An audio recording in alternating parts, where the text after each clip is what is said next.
If you're a beginner within the world of photography, you're going to want to take a gander at our Canon EOS Rebel T3i review.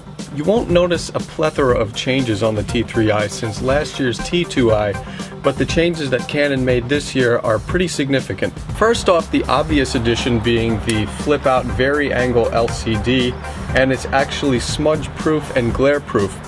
When it came to being smudge-proof, that's kind of an oxymoron when you talk about LCDs, but it actually held the glare down. The EOS Rebel T3i can now also shoot at 30 frames per second in 1080p video and 60 frames per second at 1280. We have a new Scene Intelligent Auto mode, which is basically an autopilot for this camera, and for the most part the rest of the Rebel T3i remains unchanged.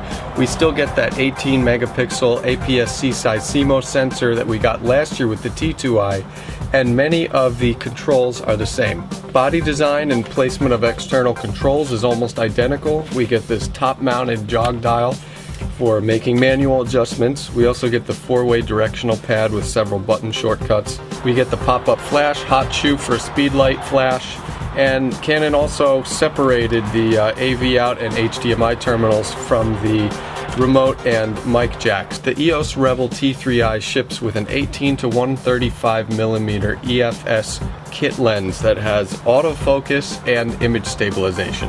It has an 1120 mAh battery pack, and it records to SD, SDHC, and SDXC cards. Now let's talk about the T3i's image quality. Since we get the same 18 megapixel sensor as last year, image quality remains unchanged from the T2i. And this camera likes to shoot at high ISOs whenever it can. There's some outdoor experiences we had where we were shooting at ISO 3200. The good news is the high ISO performance on this camera is great. Noise is managed very well. When it came to color and detail, the T3i is definitely a long shot from the original T1i. Shooting at 1080p in video mode was hit or miss with this camera, however. For detail in video mode, this camera exhibits a great amount for close-up subjects, but when it comes to the color palette, it's a bit pale with this camera. Also, there are times when the auto exposure on this camera during video mode will go haywire. Bright, dark, bright, dark. One recommendation while shooting in video mode is not to use the tap shutter button for focusing, because it makes a very loud sound and it's just not enjoyable. We used manual focus because we couldn't get the autofocus to work properly in video mode. When it came to shooting, we found that the new Scene Intelligent Auto was a bit overkill. The camera really wouldn't let us adjust anything outside of drive mode. Now there's also a creative auto mode which lets you set the depth of field, color, and brightness, so we felt that the creative auto mode was a bit more useful. The T3i also includes the auto depth of field shooting mode. Here the camera will focus on the primary subject and blur the background or foreground depending on what it feels is the most relevant. This is hit or miss, especially for advanced shooters who really want control of what's being focused. Another tool for beginners is Feature Guide, which displays a little sentence or two about what each control is on the camera. For manual controls, the T3i has an ISO range of 100 to 6400, and that's expandable to 12800. We have a shutter speed of 30 seconds to 1/4000th, and we get various white balance modes. Like we said earlier, if you leave the camera in ISO auto, it's going to pick the highest ISO it can. Canon's 63 zone metering mode worked great, and autofocus, it has a 9-point system, and that worked very well. Overall, menus are great. This camera is very fast.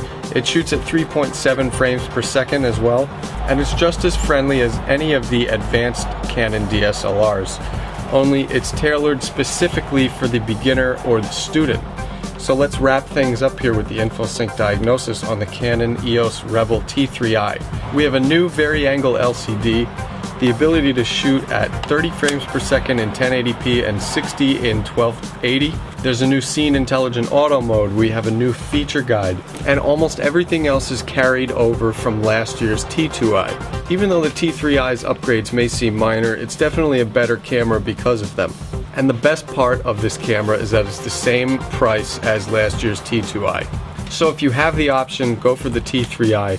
If you're more of a creative shooter and you don't have Photoshop at home, look at the Pentax KR because it has a lot more image effects and creative features than the T3i. But for the average student or beginner, the Canon EOS Rebel T3i is a great option out there. We highly recommend it. For InfoSync World, I'm Mike Broman.